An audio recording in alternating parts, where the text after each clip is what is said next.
I'm going to be sharing part one of working on a new embroidery project. So this is a project that I wanted to go ahead and complete. Now I'm going to go ahead and say this very quickly. I did not like the colors that they provided, so I just went with my own color scheme. And I'm really happy with the color scheme I chose because I think it's really, really pretty.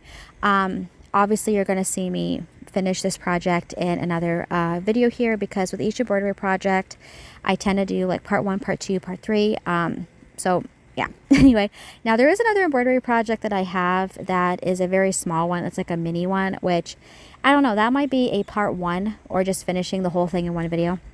I don't know yet. We'll figure that out. We'll figure that one out when we get to that. So I actually have two more embroidery projects in my collection that are like floral summer themed. And I do want to complete those before fall because I just want to get those completed. So you're definitely going to see a lot of embroidery on my channel here again soon. Embroidery is something that I definitely would consider a new hobby of mine because it's very relaxing. And I will say though, the amount of times I poked my thumb with the needle on this particular day was kind of insane and my thumb still hurts. Anyway, also because I have a feeling that, you know, if there's a person that's been doing embroidery for quite some time and they're watching this video, they're probably going to get annoyed that I didn't separate out the strands of thread like you're supposed to. But here's the thing. I tried to do that. Like my mom told me I needed to do that with the bookcase project, the bookshelf project. And I tried it once. I just did not like it. And I actually found it to be more difficult for me. So I'm just doing it this way. And I actually really like the result better when I do it this way. But if you want to separate out the threads like you're technically supposed to do, go ahead. I just prefer to do it this way. Again, whatever's easiest for each individual person. But yeah, so I don't know how many parts to this project there's going to be. I think 3 in total because part 2 is already done. It just has to be edited, voiceovered, etc. and then uploaded. But I'm really happy with the progress I've made with embroidery. And one of the things that I'm really looking forward to is seeing the type of embroidery projects that places like Hobby Lobby releases for the fall, because I really want to do some for fall. I also want to see if I can find one for Halloween that's like a cute, like really fun, like not so spooky Halloween one. I also really want to do one for Christmas because I love Christmas. It's my favorite holiday besides Thanksgiving. And I really think it's going to be so fun to do a Christmas themed embroidery project. And yeah, so like I'm really, really excited for that. I think that's going to be so fun to do. So we're just going to go ahead and do the stems here first. That was the initial plan with this project. I was going to do all the stems / leaves on one day, and then I was going to do the florals on the next day. But this has a lot of stems and leaves, as you can tell. So I was like, we're not going to do that. We're just going to go ahead and do this in chunks, like bottom chunk first, top left chunk second, top right chunk third. Exactly. That's what I'm planning on doing. Yeah, you'll see in upcoming videos why that did not work out. I just chose to go ahead and do like, well, you'll see. Anyway, but yeah, so like I said, I want to go ahead and get these like floral ones done before summer is over because, you know, I'm ready for the fall ones. After the heat waves that we've had, I am ready for fall. Now, I also did go ahead and speed this up because when I do these embroidery projects, even though I do pause and I do some of it off camera, it still probably takes me, or these type of videos, they end up being almost like 50 minutes long.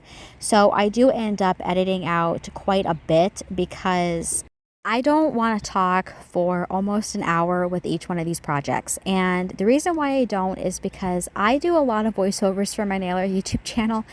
And I can honestly say, when I do a lot of voiceovers, my throat definitely feels it, and I feel like my voice kind of reflects it. So I don't want to lose my voice. So that's why I speed them up. That's why I edit them down as much as I possibly can so that my vocal cords are not getting a too long of a workout, if that makes sense. But, you know, I don't speed it up so much that you can't see what I'm doing, but it's sped up enough that it's a length of a video that I feel is okay for me to solidly talk for like 10, 15 minutes at a time, because I will say though that, like I said about the voiceovers, I feel like if I talk for more than 15 minutes, maybe a little bit longer in total with a video like this, my throat gets really kind of scratchy. So we're trying to avoid that.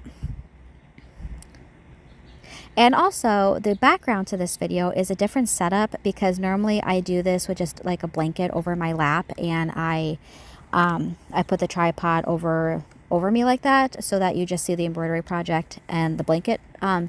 But this time, because I thought it would be a little bit easier for me, because I was using a different tripod than I normally do when it comes to working on embroidery, I thought we're going to go ahead and do this on my nail cabinet. So that would be the background to this. I thought that, I actually, to be honest, I think doing it at my nail cabinet is actually a lot easier for me, because I think it's just a little bit easier to set up the tripod that way. So that might be something that I do going forward, if I can, obviously. But yeah, I was really, really happy with how easy it was for me this time to do it with the nail cabinet as like my background, because I could put all of the stuff on it and I didn't have to worry about something like getting caught on something, if that makes sense. So as you can see, I'm using this really pretty pink because, like I said, I wasn't loving the color palette of the project that the color palette that they gave you. And that's the thing, like, for anyone out there who is like new to crafting, embroidery, whatever it may be, just know that just because the project gives you like specific colors, you don't have to use them if you don't like them. Like, you can always get like a couple of packs of embroidery floss, and you can just use whatever colors that you want. That's what my mom actually did for me a few months ago. She actually got me some packs of just thread of colors that she knew I was gonna like, and she's like, here, that way, in case you don't like the colors that a project provides for you, you have the ability to go ahead and change those colors. Now, you'll actually notice that on some of these bigger flowers, those have little dots on the inside of the pattern. I'm not going to follow that exactly. I'm just going to do it the way I'm doing it here, because I really, really like trying to make an embroidery project my own, because I've always kind of been that way. Like, when I was younger, when I used to do coloring books, sometimes I would follow the exact colors like they would show you. And sometimes I was like, no, we're going to go ahead and do this 100% my own way here. And I just end up really liking the results when I do it that way. And yeah. Now, I will say, though, that if I can find some Christmas themed embroidery projects, depending on the color palette, but if it's like the traditional Christmas colors like red, green, things like that, I'm probably going to stick to them, because I love those traditional Christmas colors. I am 100% a traditional Christmas person. Everyone has their own colors that they like for each season. So, but mine is 100% the traditional red, green, and gold. But yeah, I really want to do a Christmas one, because I think that's going to be so pretty. So I'm going to either have to peruse Hobby Lobby at that time, or I'm going to have to peruse Amazon to see if I can find something. But I think that's going to be so pretty, and I feel like it's going to have like a vintage feel, which I'm going to absolutely love. And like I said earlier, I was initially going to do like all the vines first, all the vines / stems, all the leaves first. But I just got to a point where I was like, that is going to take me way too long right now. And I just wanted to get this started. I was not intending to sit down and do this for like 5 hours. I mean, I'm a person that when I put my mind to something, I can get it done very quickly. But after poking my thumb a few times, I was like, I need to take a break. So yeah, I ended up changing how I was going to do it. But what I did initially, obviously for the first part of this project here, I was really happy with the result. And a little, like, just for anyone who's new to my channel, who's watching like these embroidery projects, please note, I am still very much a beginner. Yes, I have gotten better since I have done, I think this is the 4th, if I'm correct. I think that this is the 4th embroidery project. So yes, there are mistakes that I've made. You know, I don't do it 100% perfectly, but I think for the fact that I've only done 4, I think this is the 4th one. I think I'm doing pretty good. And it's not going to be perfect. And yeah, But I'm pretty proud of how well I've improved with this, because like I said, I'm a beginner.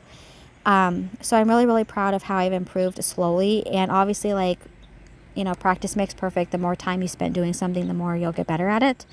But yeah. And plus, usually whenever I do little flowers like this, unless it's like, sometimes I stick to the color palette of the kit. Sometimes I don't. Like I said, usually I tend to take those little flowers and turn them into daisies because I love daisies. But yeah, I kind of wanted like a pink and white color palette for this. Like, I wanted to do some, what you would call like hot pink, some light pink, things like that. And I also wanted to do some other colors with it. So like I said, you're going to see all that in the other videos to finishing this project. So we are just about done with this video here. Like I said, I'm really happy with the way that this has turned out so far. I'm not perfect at this. I'm getting better each time I go to do it. And yeah, I'm also really happy that I have those individual, like, or those packs of thread, so that I can just pick and choose whichever colors that I want. But this color green I really, really like for floral patterns, because I think it's just a really, really pretty standard green. This I think is also going to be like a really pretty green to use during the holidays. But yeah, as you can see, I have many things that I would like to do with embroidery for fall / the holiday season. Anyway, that is it for part 1.